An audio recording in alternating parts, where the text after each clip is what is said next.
नमस्कार, मैं प्रांशी राठौर और आप देख रहे हैं नेक्स्ट 9 न्यूज। एक बार फिर से बात करने जा रहे हैं महाराष्ट्र की सियासत के बारे में। महाराष्ट्र की सियासत इस वक्त चर्चा का विषय बनी हुई है।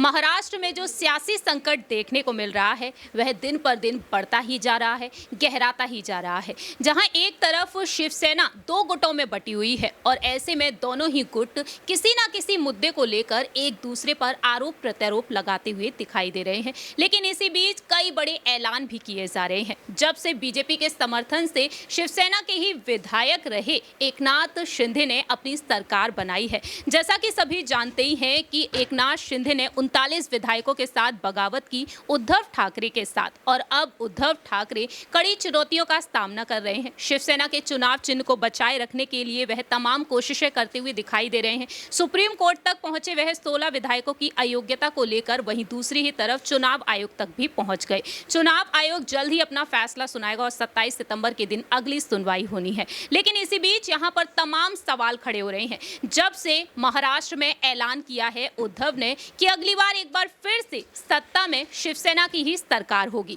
लेकिन शिंदे गुट ने यहां पर दावा कर दिया है कि यहां पर जितने भी चुनाव होंगे उसमें जीत उन्हीं को हासिल होने वाली है। तो सबसे पहले आपको बताना चाहेंगे, यहां पर हम अपनी कंप्यूटर स्क्रीन के जरिए आपको बताना चाहेंगे कि किस तरीके से उद्धव ठाकरे ने यहां पर कई अहम फैसले लेने के बारे में सोचा था। जब उद्धव ठाकरे बीमार हुए थे और उस वक्त कयास लगाए गए थे कि कहीं ना कहीं उनकी पत्नी रश्मि ठाकरे को अब मुख्यमंत्री की कमान सौंपी जा सकती है। सबसे पहले हम आपको बताना चाहेंगे एक पुराने स्टेटमेंट के बारे में, जब उन्हीं की पार्टी के मंत्री रहे अब्दुल सत्तार, जो आज शिंदे गुट में हैं कृषि पद पर, उस वक्त अब्दुल सत्तार ने बयान दिया था और एक संदेश दे दिया था और बहुत ही बड़ी बात उन्होंने कही थी और खुद को शिवसेना का एक छोटा कार्यकर्ता भी उन्होंने बताया था। रश्मि ठाकरे को लेकर जब सवाल पूछे गए, क्या मुख्यमंत्री उद्धव ठाकरे खुद को सक्रिय राजनीति से अलग करना चाहते हैं, और इसका जवाब इतना आसान तो नहीं रहा, क्योंकि उस वक्त गर्दन और पीठ में दर्द से जुड़ी सर्जरी की गई थी और उस वक्त वह राजनीति में एक्टिव नहीं थे। विधानसभा के शीतकालीन सत्र में भी उन्होंने भाग नहीं लिया था और उस वक्त तमाम बड़ी यहाँ पर अटकलें लगाना शुरू हो गई थी। सवाल ये उठा था कि क्या उद्धव ठाकरे के बेटे आदित्य ठाकरे को मैदान में उतारा जा सकता है, लेकिन वहां पर सामने आया कि रश्मि ठाकरे का नाम सबसे टॉप पर आया। उस वक्त रश्मि ठाकरे के पक्ष में अब्दुल सत्तार ने कहा था कि रश्मि ताई के काम करने का तरीका बेहद दक्षता वाला है। आज वह पर्दे के पीछे काम कर रही है, पर्दे के सामने नहीं आती, लेकिन उन्हें महाराष्ट्र की राजनीति के बारे में बहुत कुछ पता है। सीएम उद्धव ठाकरे के वह साथ रहती हैं, आदित्य साहब कैसे काम करते हैं, बड़े साहब कैसे काम करते हैं, उनका सही नियोजन वह करती हैं, किस तरह से महिलाओं को सशक्त किया जाता है, महिलाओं को सिर्फ चौका चूल्हा और बच्चों की देखभाल के लिए सक्षम कैसे बनाया जाए, इन तमाम चीज़ों में रश्मि यहाँ पर काम करती हुई नजर आती हैं। और ऐसे में उन्होंने यहाँ पर उम्मीद जताई कि मुख्यमंत्री के पद पर अगर वह होती हैं तो शिवसेना को वह बखूबी संभालती हुई नजर आएंगी। और इसी मुद्दे पर हम चर्चा करेंगे आज हमारे न्यूज रूम में बैठे हुए हमारे सहयोगियों से। सबसे पहले हम बात करेंगे यहाँ पर अपने सहयोगी दीपक से। दीपक से हम जानना चाहेंगे, क्या अब्दुल सत्तार ने उस वक्त जो बयान दिया था और आज अब्दुल सत्तार जो है शिंदे गुट में है, तो आपकी क्या राय है? क्या शिंदे गुट को टक्कर देने के लिए, क्या यहाँ पर बीजेपी को टक्कर देने के लिए अब रश्मि देसाई को आगे किया जा सकता है, जब वह पर्दे के पीछे काम कर रही थी?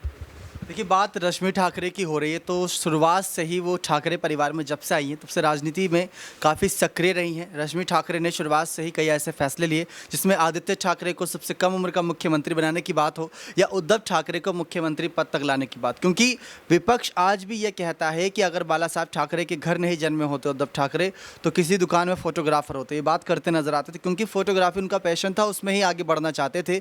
लेकिन अचानक से ही रश्मि ठाकरे और कहीं ना कहीं उद्धव ठाकरे की जो माँ थी वो चाहती थी कि उद्धव ठाकरे मुख्यमंत्री पद संभाले या फिर बाला साहब ठाकरे की धरोहर को संभाले, वरना राज ठाकरे तो पूरी तरीके से आगे बढ़ रहे थे। लेकिन जब जब यहाँ पर ठाकरे परिवार की चर्चा होती है तो रश्मि ठाकरे भी सामने आती हैं। अब जब बगावत देखने को मिली थी तो चाहे यहाँ पर शिंदे को फ़ोन करने की बात हो या बागी विधायकों की पत्नियों को फ़ोन करने की बात हो कि उनको वापस बुलाया जाए और साथ ही साथ शर्तें रखने की बात हो, और आदित्य ठाकरे से खुलकर बोलती नजर आई थी कि हमें एनसीपी कांग्रेस पर इतना भरोसा नहीं था, अपने विधायकों पर भरोसा था, लेकिन आज परिवार टूट गया, लेकिन पार्टी जो है बाकी उन्होंने हमारा साथ नहीं छोड़ा। तो बात अगर रश्मि ठाकरे की बड़ी पद की होती है तो वह भी अच्छे खासे पद पर है, बिना पद के रहते हुए भी अपनी राजनीति में सक्रियता दिखाती हैं और पति उद्धव ठाकरे को कहीं ना कहीं हर रास्ते पर सही सलाह मशवरा देती हैं ताकि वो राजनीति में और सक्रिय रहें। लेकिन यहाँ पर दीपक देखा जाए, जैसा कि आप कह रहे हैं कि पर्दे के पीछे रहकर वह बखूबी काम कर रही है, लेकिन अगर उनको आगे किया जाए तो कैसा रहेगा शिंदे और फडणवीस की सरकार के खिलाफ? देखिए, ज़्यादातर अगर जो उनकी रैलियाँ रहती हैं, जो ज़्यादातर वो लगातार जनता के बीच जाती हैं तो वहाँ चुप रहती हैं। क्यों?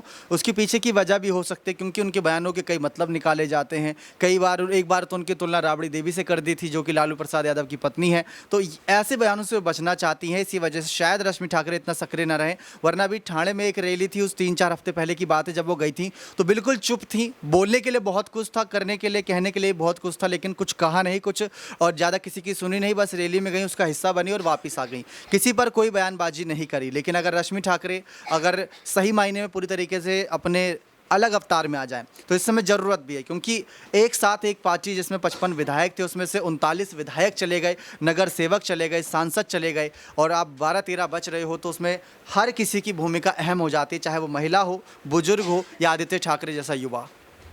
जैसा कि दीपक ने यहाँ पर बताया कि रश्मि ठाकरे जो हैं वह चुप रहते हुए भी काम करती हुई दिखाई दे रही हैं। अगर रश्मि ठाकरे वाकई में मैदान में उतरती हैं, महाराष्ट्र की राजनीति में अगर वह आती हैं, तो वाकई में यहाँ पर रश्मि ठाकरे अब शिंदे सरकार को एक बड़ी चुनौती दे सकती हैं, क्योंकि बागी विधायकों को मनाने की पूरी कोशिश इस वक्त शिवसेना के उद्धव गुट की तरफ से की जा रही है। वहीं आगे हम अपना सवाल पूछना चाहेंगे यहाँ पर आमिर से, जो हमारे साथ मौजूद हैं।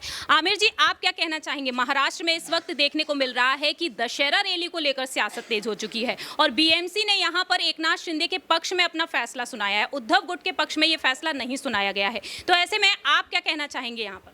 देखिए, महाराष्ट्र की लड़ाई अभी काफ़ी लंबी चलने वाली है। रह गया चुनाव चिन्ह की लड़ाई, वो भी अभी काफ़ी लंबी चलने वाली है। लेकिन जहाँ तक शुरू से लेके अभी तक जो भी फैसला आ रहा है वो सब शिंदे गुट के फैसले, मतलब उनके हक में फैसला, पक्ष में उनके फैसला आ रहा है। उद्धव ठाकरे अपने आप को मजबूत करने की बहुत कोशिश कर रहे हैं, चाहे वो अपने परिवार के थ्रू, आदित्य ठाकरे के थ्रू हो या फिर रश्मि ठाकरे के थ्रू हो। उन्होंने भी अपना पूरा मतलब इमोशनल कार्ड और प्लस पॉलिटिकल कार्ड सब कुछ खेल रखा है। लेकिन अभी भी मुझे नहीं लगता है कि महाराष्ट्र की राजनीति को वो अपने पल्ले में कर पाएंगे, क्योंकि मुझे आने वाला वक्त दिख रहा है कि उनके लिए काफ़ी मुश्किल होने वाला है। क्योंकि अभी रह गया सुप्रीम कोर्ट में चुनाव चिन्ह को लेकर लड़ाई चल रही है, उनके फेवर में भी ये चीज़ नहीं आएगी। वो सोच रहे हैं कि ये मेरा परिवार का चला आ रहा, बाला साहेब ठाकरे से लेके अभी तक वो मेरे पक्ष में ही होगा। लेकिन मुझे नहीं लगता है कि शायद उद्धव ठाकरे के ये पक्ष में आएगा उनके फैसला। बहुत बहुत शुक्रिया आमिर जी आपका। जैसा कि आमिर जी ने यहाँ पर अपना जवाब दिया है कि आखिरकार फैसला किसके पक्ष में हो सकता है। जैसा कि यहाँ पर आमिर सर ने जवाब दिया कि आखिरकार उनके मुताबिक यहाँ पर जो फैसले आ रहे हैं वह कई हद तक अब शिंदे गुट के पक्ष में ही आने वाले हैं। बात यहाँ पर हम करेंगे अब यहाँ पर आसिफ जी से। आसिफ जी, आपकी क्या राय है? अगर रश्मि ठाकरे को यहाँ पर मुख्यमंत्री की कमान सौंपी जा सकती है आने वाले समय में विधानसभा चुनाव में, तो क्या रश्मि ठाकरे यहाँ पर इस कमान को संभालेंगी या फिर वह अपने बेटे को जिस तरीके से देखना चाहती थी कि उन्हें मुख्यमंत्री बनाया जाए, यानी कि आदित्य ठाकरे को? तो आपकी क्या राय है इस पर?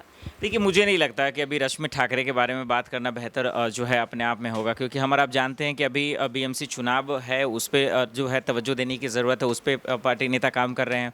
फिर इससे पहले लोकसभा है, विधानसभा चुनाव, ठीक है, उसमें मानते हैं। लेकिन ये रश्मि ठाकरे तक जाना मुझे नहीं लगता, क्योंकि देखिए एक से एक चेहरे हैं उद्धव ठाकरे। लेकिन बयान तो ऐसे भी आए थे कि एक वक्त उनको बनाया जा सकता है। नहीं, बयान ठीक है, कई बयान तो हम खुद ही से बना रहे हैं ना, हम सभी तो बना रहे हैं, तो ये भी एक हकीकत है। क्योंकि देखिए एकनाथ शिंदे भी आज जो मुख्यमंत्री बने हैं, सबको पता है कि मजबूरियां बनाया गया, किसी को ये सबको पता है कि भाई उसे सीएम के लायक है ही नहीं। देवेंद्र फडणवीस हैं, उद्धव ठाकरे थे, और सबको पता है कि यही सब रहे। शरद पवार हैं, अगर जीत जाते तो यही लोग बनेंगे।